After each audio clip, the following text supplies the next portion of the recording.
ইরানের ভূগর্ভে নির্মিত পারমাণবিক স্থাপনাগুলোর উপর আঘাত হানতে সক্ষম এমন একমাত্র বাংকার ব্লাস্টার বোমাটির মালিক যুক্তরাষ্ট্র। এর নাম GBU-57A/B ম্যাসিভ অর্ডিন্যান্স পেনিট্রেটর। এটি নন নিউক্লিয়ার বাংকার ব্লাস্টার বোমা, যা মাটির নিচের বাংকার ধ্বংস করে ফেলতে পারে।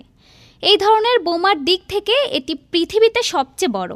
নির্ভুলভাবে লক্ষ্যবস্তুতে আঘাত হানতে সক্ষম এই বোমা বা ক্ষেপণাস্ত্রের ওজন 30,000 পাউন্ড বা 13,600 কেজি। যুক্তরাষ্ট্র জানিয়েছে GBU-57A/B প্রায় 6 মিটার লম্বা। এটি মাটির প্রায় 200 ফুট গভীরে প্রবেশ করে বিস্ফোরণ ঘটাতে পারে বলে ধারণা করা হয়।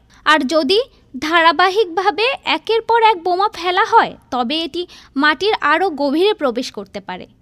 এমওপি বোমা নির্মাণ করেছে বোয়িং। বর্তমানে শুধু যুক্তরাষ্ট্রের স্টিলথ বম্বার B-2 স্প্রিট বিমান এই এমওপি বোমা বহনে সক্ষম।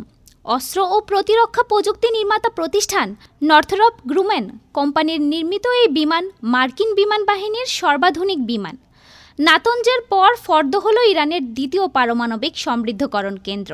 তেহরান থেকে প্রায় 60 মাইল দক্ষিণ পশ্চিমে কোম শহরের কাছে একটি পর্বতের নিচে এর অবস্থান। 2006 সালে এর নির্মাণ শুরু হয় এবং 2009 সালে এটি কার্যকর হয়।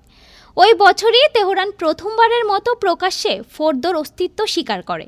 এই স্থাপনাটি প্রায় 80 মিটার পাথর ও মাটির গভীরে অবস্থিত এবং ইরান ও রাশিয়ার বিমান প্রতিরক্ষা ব্যবস্থা দ্বারা সুরক্ষিত। ইসরায়েলের প্রধানমন্ত্রী বেনিয়ামিন নেতানিয়াহু বলেছেন, ইরানের ক্ষেপণাস্ত্র ও পারমাণবিক কর্মসূচিকে ধ্বংস করাই হলো ইরানের হামলার মূল উদ্দেশ্য।